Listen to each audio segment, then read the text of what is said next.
Students, आज हम सिंधु सभ्यता में धार्मिक विश्वास व परंपराओं के बारे में चर्चा करेंगे।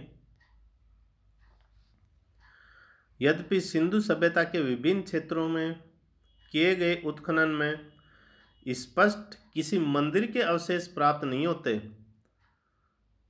बनवाली और मोहनजोदड़ो के अप्रत्यक्ष साक्ष्य को छोड़कर, जो उनकी धार्मिक परंपराओं व विश्वासों के परिचायक हो। लिपि की अपठनीयता के कारण भी सैंधव धर्म का निश्चित ज्ञान संभव नहीं है, पर फिर भी उत्खनन में प्राप्त मूर्तियों व मोहरों पर उत्कीर्ण चित्रों के आधार पर इतिहासविदों ने सिंधु सभ्यता के धार्मिक विश्वास संबंधी चित्र प्रस्तुत करने का प्रयास किया है। उत्खनन में प्राप्त मोहरों पर प्रमुख मात्रा में व अलग अलग रूपों में नारी चित्रों का अंकन है। कहीं यह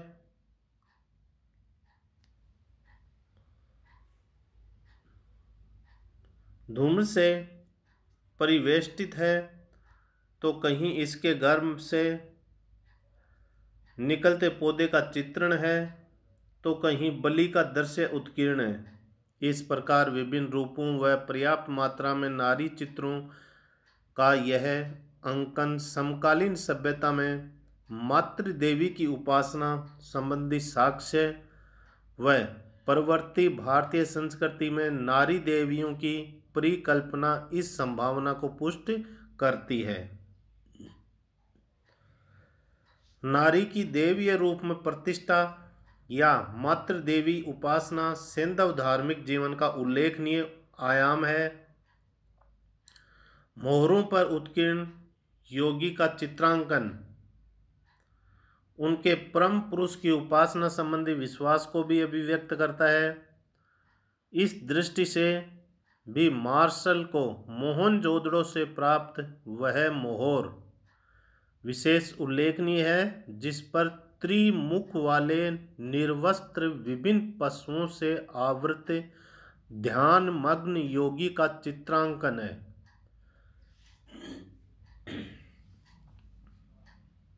इसका समीकरण पशुपति शिव के साथ किया गया है। उल्लेखनीय है कि शिव को योगीश्वर व पशुपति दोनों कहा गया है।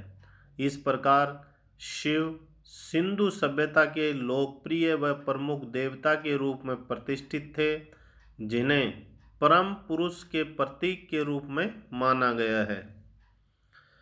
उत्खनन में प्राप्त विभिन्न प्रस्तर लिंग जहां एक ओर लिंग पूजा का संकेत देते हैं, वहीं दूसरी ओर शिव के अस्तित्व को भी पुष्ट करते हैं। अतः हम प्राप्त अवशेषों के आधार पर यह कह सकते हैं कि सिंधु सभ्यता में शिव की उपासना की जाती थी। सैंधव मोहरों पर उत्कीर्ण पशु पक्षियों व वृक्षों का अंकन यह सिद्ध करता है कि वे इन्हें पवित्र मानते थे। मुख्यतः पीपल, नाग व वृषभ पूजा का प्रचलन सिंधु सभ्यता में स्वीकार किया जाता है, क्योंकि आज भी भारत में लोक धर्म के रूप में यह परंपरा प्रचलित है।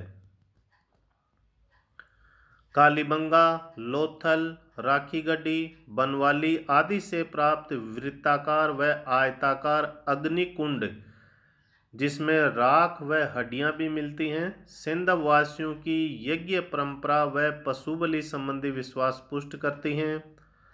हड़प्पा से उत्खनन में मिट्टी से बने 23 ताबीज मिले हैं, जिनसे सैंधव वासियों का तंत्र मंत्र संबंधी विश्वास परिभाषित होता है। कालांतर में अथर्ववेद व इसका प्रभाव सुस्पष्ट है। अर्थात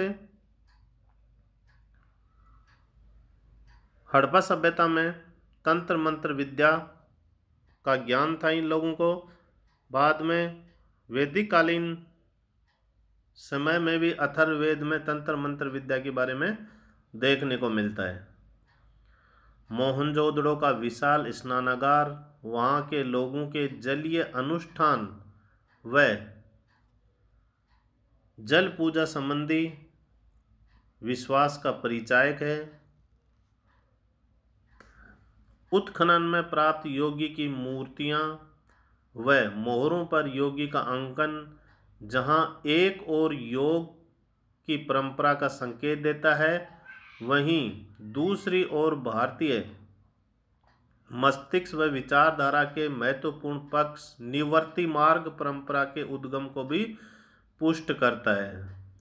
इस प्रकार प्राप्त साक्ष्यों से ज्ञात होता है कि प्रवर्ती भारतीय संस्कृति व लोकप्रिय हिंदू धर्म के कई पक्षों का उद्गम सिंधु सभ्यता के धार्मिक जीवन व विश्वासों में स्पष्ट दिखाई देता है, जो इस सभ्यता के भौतिक आयामों के नष्ट हो जाने के बावजूद भी इसकी निरंतरता को अविरत गति से बनाए हुए है। अब हम सिंधु सभ्यता के नगर नियोजन के बारे में चर्चा करते हैं। विभिन्न सैंधव स्थलों के उत्खनन से प्राप्त अवशेषों से ज्ञात होता है कि नगर नियोजन इस सभ्यता का विशिष्ट व उल्लेखनीय पक्ष है। हड़प्पा, मोहनजोदड़ो, लोथल, चनूदड़ो, राखीगढ़ी, बनवाली, कालीबंगा, धोलावीरा आदि के अवशेष इस दृष्टि से विशेष महत्वपूर्ण हैं। धोलावीरा जो 3 खंडों में विभक्त है, वह चनूदड़ो व लोथल जो कि एक ही टिले में अवस्थित हैं को छोड़कर अधिकांश नगर 2 खंडों में विभक्त हैं। पश्चिम टीला दुर्गीकरण की योजना पर आधारित है, जिसमें पुरोहितवास, अन्नागार, विशाल स्नानागार, सभा भवन आदि सार्वजनिक महत्व की इमारतें मुख्यतः ज्ञात हैं। यह भाग ऊंची पीठिका पर निर्मित होने के कारण पूर्वी भाग की अपेक्षा अधिक ऊंचा है व इसलिए इसे ऊपरी नगर भी कहते हैं। जब पूर्वी भाग निचले स्थल पर आवासित था, जो व्यक्तिगत आवास हेतु प्रयुक्त किया जाता था, उल्लेखनीय है कि कालीबंगा के दोनों टिले सुरक्षा प्राचीर से आवृत हैं, जबकि अन्य स्थलों पर ऐसा देखने को नहीं मिलता। केवल ऊपरी भाग ही सुरक्षा प्राचीर से आवृत होते हैं। सैंधव नगर नियोजन का अन्य उल्लेखनीय पक्ष है समकोण पर एक दूसरे को काटती सड़कें, जिसके कारण संपूर्ण क्षेत्र विभिन्न आयताकार व वर्गाकार खंडों में बंट गया है। इसे जाल पद्धति या ऑक्सफोर्ड सर्कस या चेस बोर्ड पद्धति के नाम दिया गया है। सड़कों के दोनों ओर आवास गृह स्थित हैं। भवन निर्माण में सामान्यतः पक्की ईंटों का प्रयोग किया गया है, जो नगर नियोजन का अन्य महत्वपूर्ण पक्ष है। उल्लेखनीय है कि मिस्र में धूप में सुखाई गई ईंटों का महत्व ज्ञात है, तो मेसोपोटामिया में आंशिक रूप से द्रष्टव्य है। दीवार की चुनाई में ईंटों का प्रयोग इंग्लिश बॉन्ड सिस्टम में किया गया है। मकानों की योजना आंगन पर आधारित है, अर्थात मकान के बीचों बीच आंगन है, जिनमें स्नानागार व रसोई घर के अतिरिक्त अन्य कमरों के अवशेष भी मिले हैं। लोथल को छोड़कर मकानों के प्रवेश द्वार मुख्यतः मार्ग की अपेक्षा गली की ओर खुलते थे। उत्खनन में 2 मंजिला भवन के साक्ष्य भी मिले हैं। भवन निर्माण में अलंकरण व विविधता का अभाव है। मात्र कालीबंगा के एक साक्ष्य को छोड़कर जहाँ फर्श अलंकृत ईंटों से निर्मित है। वैसे विभिन्न सैंधव नगरों में धोलावीरा स्थापत्य की दृष्टि से विशेष उल्लेखनीय है। कुल मिलाकर भवन निर्माण में सौंदर्य व कलात्मक अभिव्यक्ति के स्थान पर व्यावहारिक उपयोगितावादी दृष्टिकोण देखने को मिलता है।